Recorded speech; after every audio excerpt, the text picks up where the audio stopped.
Well, we are finally getting a picture of what college football could look like in the next couple of months. The Pac-12 and the Big Ten, they're only playing its conference games this year. In the Ivy League, they just canceled all of sports for 2020. Now, just because a couple of Power 5 conferences made some changes, that doesn't mean the SEC is going to do the same. It actually could be worse. Yeah, I hate to break the news to you, but SEC Commissioner Greg Sankey said in an interview with Marty and McGee on ESPN Radio that his concern with football season being canceled is high to very high.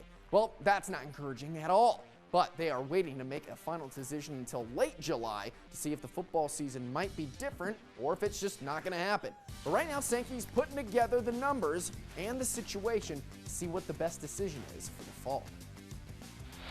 I look at the numbers every day, and the important issue is not just numbers, it is trying to understand and comprehend, and that's where literally you want experts moving you away from the scroll or the titles at the bottom of the TV screen or the interviews of this expert or that, and find people. And we put a medical advisory group together in early April with the question of what do we have to do to get back to activity, and they've been a big part of the conversation.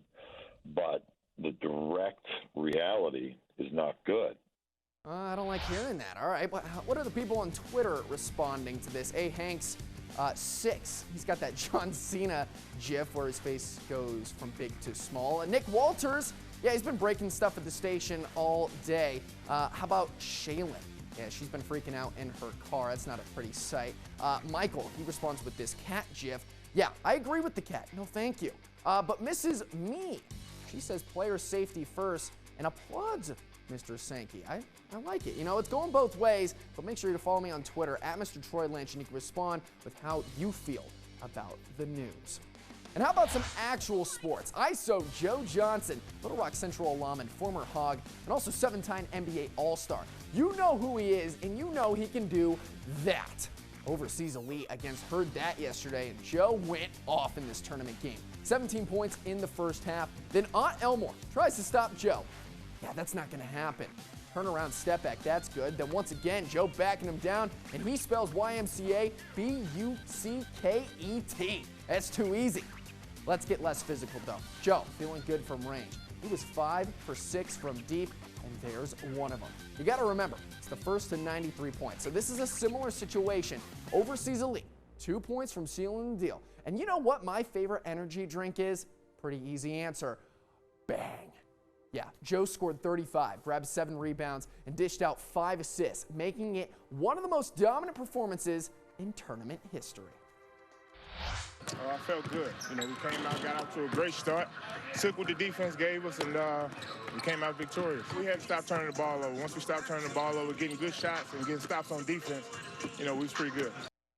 You can say that again. ISO Joe can still ball like he's one of the best. And even former Razorback and NBA hooper Ronnie Brewer took to Twitter reacting to Joe's performance, saying, man, Joe Johnson should be in Orlando in the bubble in the NBA right now. He's still got a lot of skills and can really score at a high clip. He was on full display in the tournament today. Finished with 35 points, 7 rebounds, and 5 assists. Hashtag WooPigSooie. Hashtag Arkansas. Hashtag Little Rock. Hashtag Legend. It's a lot of hashtags, but they all make sense. Hey, Joe is 38, but he can still ball. I would love to see him in Orlando.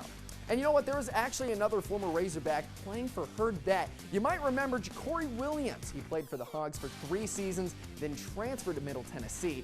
Anyway, he had 6 points, 5 rebounds, and 2 assists coming off the bench. All right, coming up after the break, we got a lot more. We're going to tell you about defensive linemen out of Maumelle who caught a lot of SEC attention in just a short amount of time. And there's also a big golf tournament happening next week. And Wes, he's going to chat with Maumelle Country Club golf pro Kerry Maddox about what we can expect this year. And of course, we have the play of the week. That's coming up on The Final Score.